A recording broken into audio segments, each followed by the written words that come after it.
of subretinal hemorrhage with tissue plasminogen activator, diving deep and beyond. Thank you, Madam Chair of the session, President of the Shah, Professor Hassan, and esteemed panelists, and everyone, a very good evening. Today I'll be speaking about the subretinal tissue plasminogen injection for large macular hemorrhage. So submacular hemorrhage, if left untreated, it can cause mechanical damage to the photoreceptors because the iron and hemosiderin from the hemolysis have direct toxic effect on the photoreceptors. Now, there are different causes of this large macular hemorrhage, which includes neovascular age-related macular degeneration, pathological myopia, polypoidal choroidal vasculopathy, rupture of retinal arterial macroaneurysm, presumed ocular dysplasia syndrome, and of course blunt trauma. The timing of the treatment is believed to be crucial in resolving this kind of subretinal hemorrhage. This is the reason why a prompt displacement of subretinal blood from the macula is supported by some experts. Most of the studies carried out so far includes patients with hemorrhage of less than 14 days, which had a reasonable visual prognosis. Now, the treatment options include intravitreal anti-VEGF, as we all know, and intravitreal anti-VEGF followed by pneumonic displacement, which is done by gas.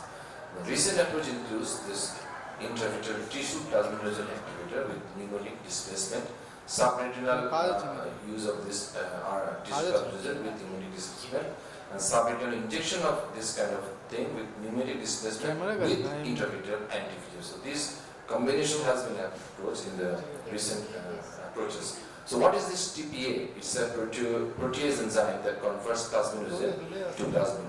And plasmin in turn can degrade the fibrin clot. And what is the RTPA? That is a recombinant, that is genetically modified human tissue type plasminogen activator. It's basically a biosynthetic form of human tissue type plasminogen activator. Now this kind of RTP injection has been used in acute myocardial infarction, acute pulmonary embolism, and thrombolytic treatment of acute ischemic stroke. It's quite popular with the stroke. It has been used in the treatment of hyphema and fibrin formation of cataract surgery in the field of ophthalmology. In glaucoma surgery, there has been use of TPA for diffusion occlusion, and retina specialists that we use it in this intravitreal and subretinal form. Now, our approach in this case is the burst plan of vitrectomy combined with submacular injection of 10 to 20 microgram of TPA through a 41 gauge cannula followed by fluid exchange, that is sulfuric sulfuric gas, and then finishing it off with intravitreal anti-VEGF. Now it's easy to say than to be done.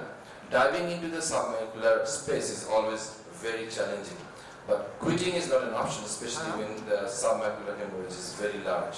Now this is the bottle we will find in our country. This LTPS for injection. Actula is 50 milligram human tissue type plasminogen activator. I will be preparing.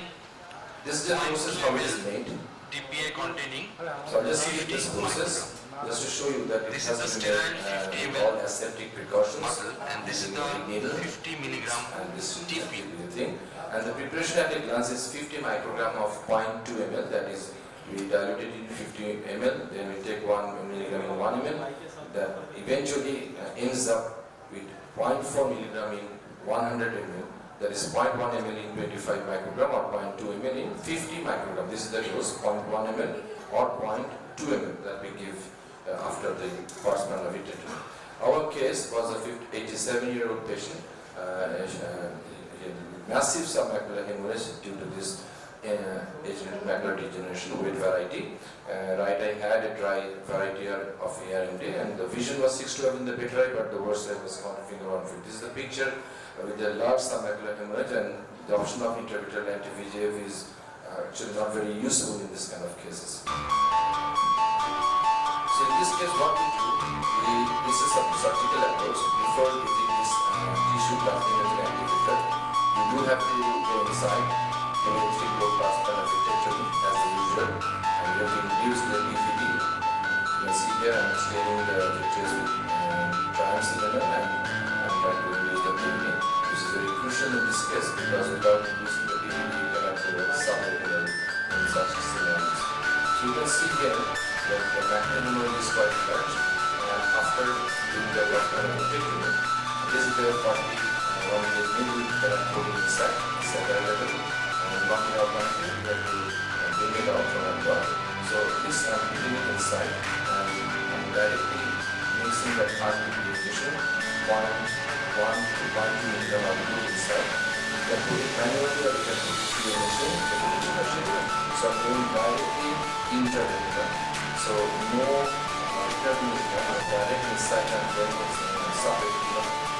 Just outside the fovea where the hemorrhage is more. You can appreciate the hemorrhage by the elevation of the blood. So when the elevation is more, you just put the TP. You can put it in multiple sites, but better you can do it in one shot in a single site.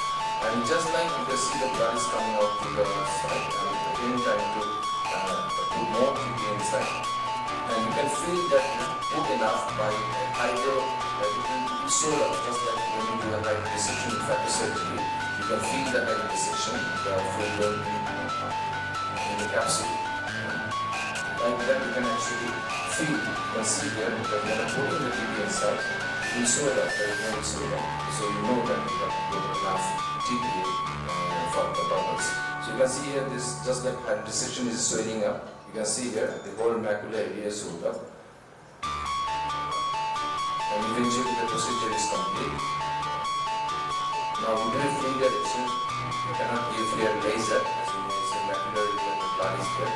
So you just go for direct finger exchange.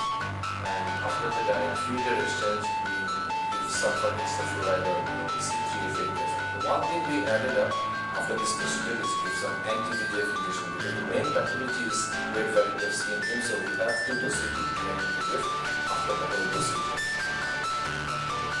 So eventually, after a good finger exchange, I'm just putting some anti-VEGF inside and finishing the next one is around 2.5 millimeters.